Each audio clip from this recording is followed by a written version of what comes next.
बिस्मिल्लाहिर्रहमानिर्रहीम, अस्सलाम वालेकुम। मैं हूं जलील खान कुलाची, आप देख रहे हैं मेरा यूट्यूब चैनल। सिद्रा कत्ल केस के हवाले से गुफ्तगू करेंगे। कुछ इंतहाई अहम तरीन डेवलपमेंट सामने आई है, वो आपके सामने रखनी है, क्योंकि बलूचिस्तान में जब से बानो का वाक़या पेश आया था तो उसके बाद फिर पंजाब के अंदर और रावलपिंडी की ये एक 19 साला लड़की सिद्रा, जो कि गैरत के नाम के ऊपर कत्ल की गई थी और जिरगा ने बाकायदा फैसला दिया था, तब से ये मामला भी चल रहा है। इस बानो वाले मामले के बाद फौरन ये मामला शुरू हो गया था।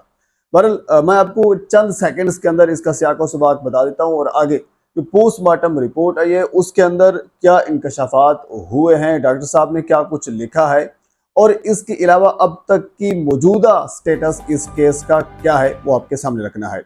इन्हीं चंद सेकंड में आपको सियाको सबाक मैं यूँ रख देता हूँ कि एक लड़की जिसकी उम्र 19 साल थी, शादीशुदा थी, उनकी जनवरी में शादी हुई थी एक लड़की के साथ जिसका नाम था ज़ियाउर रहमान।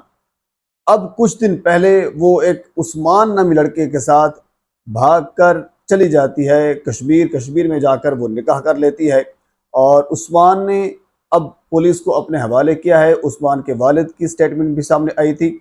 अब बाकायदा इनका निकाह नामा भी सामने आ चुका है, यानी उस सिद्रा 19 साला लड़की का उस्मान के साथ।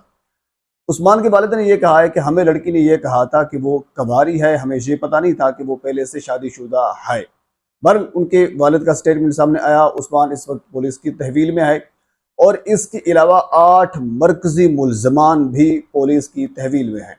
और लड़की के चचा असमतुल्ला, जो जिरगे के सरबराह थे, जिन्होंने फैसला दिया था, और ये पॉलिटिकली मजबूत बंदा है, हुक्मरान जमात इसका ताल्लुक है। मैं पिछले वीडियो के अंदर भी आपके सामने ये चीज़ रख चुका हूँ।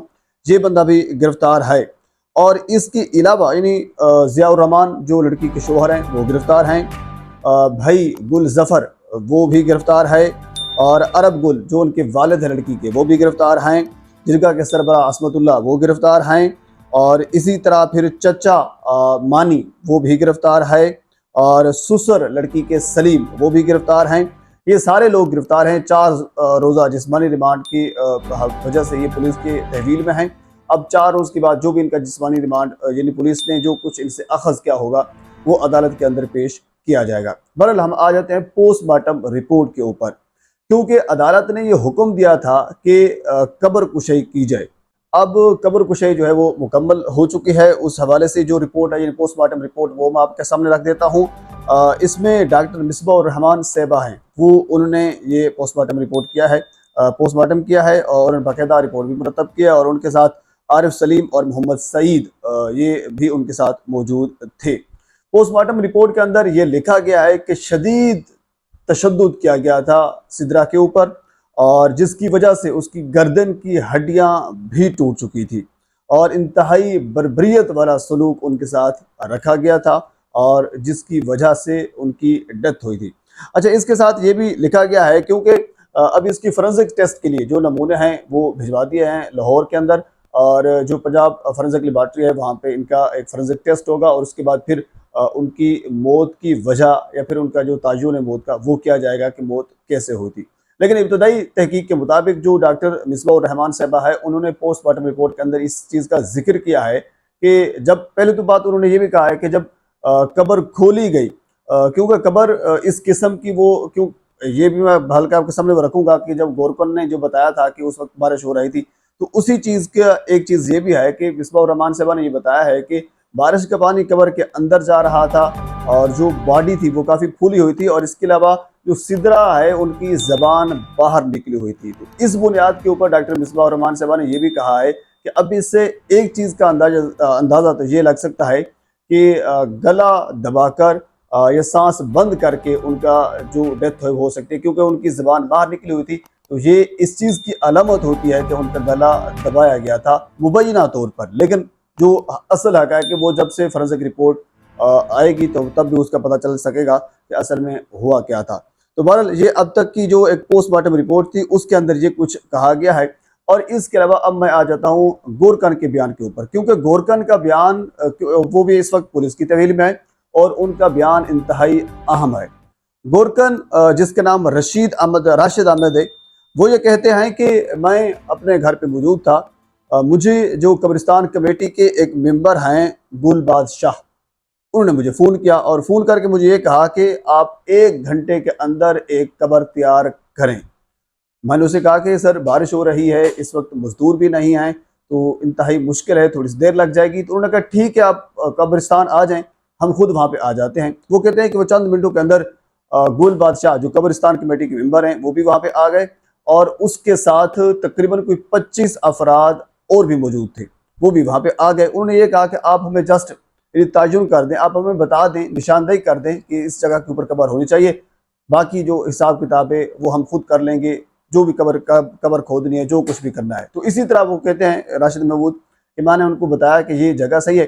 तो उस वक्त उन्होंने फिर जो उनके साथ मजदूर थे उन्होंने कब्र खोदी और फिर मैंने उनसे पूछा कि वो कहते हैं कि बॉडी कहाँ पे है। तो उन्होंने कहा कि जो लोडर रक्षा वो खड़ा है उसके अंदर वो बॉडी पड़ी है। तो वो यानी उसके अंदर सिदरा की बॉडी पड़ी थी और साथ उन्होंने ये भी कहा है कि सुर्ख रंग का जो एक कारपेट होता है, यानी बाकायदा जनाजा होता है वैसा नहीं, एक सुर्ख रंग का जिस तरह कारपेट किसी चीज़ के ऊपर हम डाल देते हैं, वैसे ही सुर्ख रंग का कारपेट उस बॉडी के ऊपर रखा हुआ था, उस बॉडी में उस बॉडी को लिपटा हुआ था उस कारपेट के अंदर और वो लोडर रक्षा के अंदर पड़ी थी। कब्र खोदी गई, खोदने के बाद फिर इन्होंने वहाँ पे दफना दिया उसको। दफनाने के बाद उसको निशानात भी उनके मिटाए गए, यानी वो इस तरह महसूस ना हो कि वो एक नई कब्र है। उसके ऊपर एक खुश्क मिट्टी जो बाद में वो डाली गई, यानी इस चीज़ को मिटाने के लिए ताकि वो नज़र ही ना आए कि वो ताज़ी कब्र है। और इसके साथ फिर वो ये कहते हैं कि जो एक रसीद होती है कब्रिस्तान की, वो रसीद नंबर 78, वो मैंने जो अरब गुल हैं जो उस सिदरा नामी लड़की के वालिद थे उनको और उनके भाई को मैंने वो रसीद दी। और उसके बाद वो कहते हैं कि चंद मिनटों के बाद या चंद घंटों के बाद वो रसीद का जो रिकॉर्ड था वो रिकॉर्ड भी उन्होंने गायब कर दिया गया, क्योंकि जो कब्रिस्तान कमेटी के मेंबर थे गुल बादशाह, वो उसकी सरबराही में सब कुछ हो रहा था। तो उन्होंने रसीद पहले तो ले ली, बाद में वो रिकॉर्ड भी सारा गायब कर दिया गया। तो बहरहाल ये गोरकन का बयान है जो कि सामने आया है। पोस्टमार्टम रिपोर्ट भी सिदरा की सामने आ चुकी है जो कि मैंने आपके सामने रखी है। और बाकी क्योंकि 4 रोज़ा जिस्मानी रिमांड के ऊपर ये जो 8 मुल्ज़िमान हैं पुलिस की तहवील में हैं, जो ही अदालत के अंदर इनको पेश किया जाएगा तो पुलिस क्या रिपोर्ट मुरतब करती है वो भी सामने आ जाएगी, पोस्टमार्टम रिपोर्ट भी अदालत के अंदर पेश हो जाएगी। तो सारी चीज़ें ऐसा ऐसा खुलकर सामने आ रही हैं।